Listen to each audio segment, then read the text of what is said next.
Hey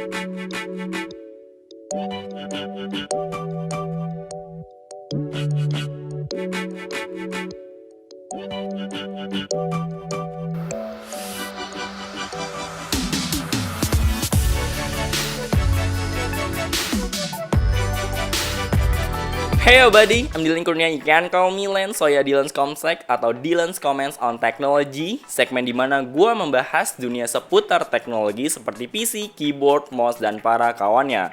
Sebelumnya, info aja mau kasih tahu sedikit bahwa dulunya segmen ini bernama Ryu Technology, karena dulu channel ini namanya Ryuland, tapi gue ganti jadi nama gue yaitu Dylan Kurnia S. Oleh karena itu tentu ada perubahan di segmen-segmen tertentu, khususnya di segmen kali ini yaitu Dylan's Comsec atau Dylan's Comments on Technology. Kenapa namanya seperti itu? Karena gue ingin membahas teknologi yang sederhana menurut gue, jadi kayak macam gue komenin aja gitu. Nggak sepenuhnya review, tapi hanya sudut pandang dan sepengalaman gue dalam penggunaan teknologi dari yang gue gunain.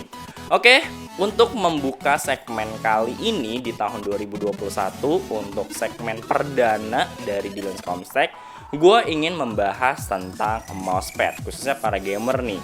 Karena kita ya kawan-kawan nih, gamer-gamer yang khususnya menggunakan PC itu nggak jauh dari yang namanya mousepad ya. Mungkin beberapa gamer casual atau yang gamenya nggak spesifik banget, nggak terlalu penting kali ya untuk memilih mousepad ini, karena yang penting tuh mouse-nya udah bisa gerak aja. Karena ada beberapa teman-teman gua yang kalau main game itu nggak terlalu penting banget sama yang namanya tatakan mouse kalau teman-teman gue tuh ya.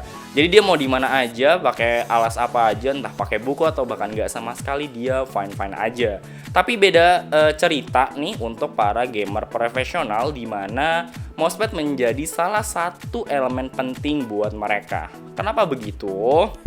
Oke, gue mulai dari yang secara umum ya kan. Secara umum itu mousepad dibagi dua hal nih buat gue, yaitu ada jenisnya juga ada bahannya ya. Pertama kita akan bahas bahan, dimana ada dua bahan, yaitu adalah soft atau lembut dan hard atau keras. Untuk mousepad yang berbahan soft ini biasanya terbuat dari kain macam macam tekstil kain gitu ya kan.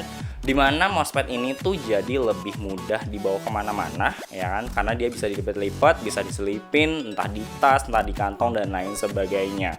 Tapi kekurangan dari mousepad berbahan soft ini itu sangat mudah menyerap keringat ya, pastinya juga mudah banget berdebu.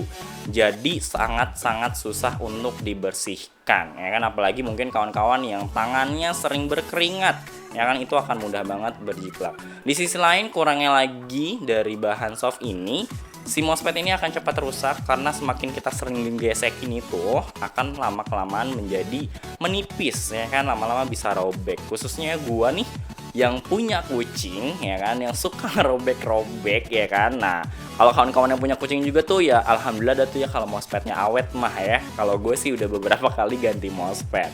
Itu untuk yang bahannya soft. Kalau yang bahannya hard biasanya dia memiliki bahan yang solid karena biasa terbuat dari plastik atau bahkan sekarang sudah ada yang aluminium. Kalau aluminium biasanya gue suka kesetrum ya, jadi mungkin yang plastik aja yang lebih aman. Di sisi lain yang pasti bahan hard ini tuh dia selalu selain solid, dia enggak seperti bahan soft, dimana kalau soft akan mengikuti permukaannya. Kalau si hard ini akan selalu datar ya. Mungkin bagi kawan-kawan yang butuh tracking yang presisi, itu cocok banget menggunakan mousepad berbahan hard ini kan. Tapi kurangnya adalah buat para gamer yang biasanya menggunakan mousepad berbahan hard ini itu di rumah aja, nggak akan dibawa kemana-mana karena memang sulit untuk diselipin kemana-mana ya, mungkin bisa patah dan lain sebagainya. Kalau kelebihan dari mousepad berbahan hard ini itu kebalikannya tuh dari si mousepad berbahan soft, dimana kalau yang hard ini itu mudah dibersihin ya, tidak mudah menjeplak keringat dan ngumpulin debu, karena kalau berdebu pun tinggal dilap aja itu udah beres dan kinclong. Itu soal bahan dari soft dan hard. Lalu kita bahas ke permukaannya, dimana mousepad ini memiliki dua tipe, yaitu speed juga control. Dimana speed ini biasanya gamer-gamer yang bermain game-game MOBA seperti Dota, seperti LOL dan para kawan-kawannya. Kenapa? Karena MOSFET bertipe speed ini itu permukaannya lebih licin ya, dia lebih licin jadi lebih leluasa untuk ngegerakin si MOSFET-nya. Jadi si sensor MOSFET-nya pun akan lebih leluasa untuk bergerak kemana-mana gitu kawan-kawan ya.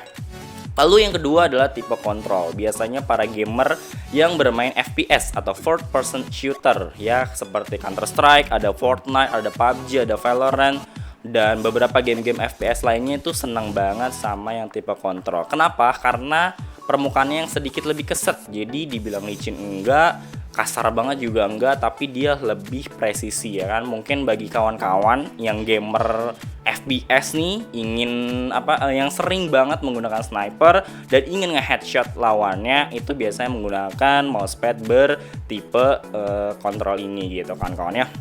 Nah, paling itu aja pembahasan MOSFET untuk segmen perdana dari Comstek ini. Tapi semua kembali ke kawan-kawan, nyamannya di mana? Apakah kawan-kawan lebih suka soft atau hard dengan tipenya speed atau kontrol? Tapi kalau gue pribadi lebih suka soft ya, karena biasanya kalau soft itu tipenya kontrol, jadi lebih bisa mempresisikan MOSFET-nya gitu kan, MOS-nya. Karena kalau hard menurut gue biasanya dia licin-licin, jadi lebih susah banget untuk gerakinnya. Apalagi gue yang suka rada panikan gitu, khususnya main FPS tuh juga jadi agak susah untuk ngegerakinnya gitu kawan-kawan ya. Jadi sekali lagi kembali ke kawan-kawan, dan sesuka apa kawan-kawan menggunakan MOSFET-nya, bahannya soft, hard, tipenya kontrol, ataupun yang speed. Semoga video ini bermanfaat. Thank you very much, have a nice day, and dadah.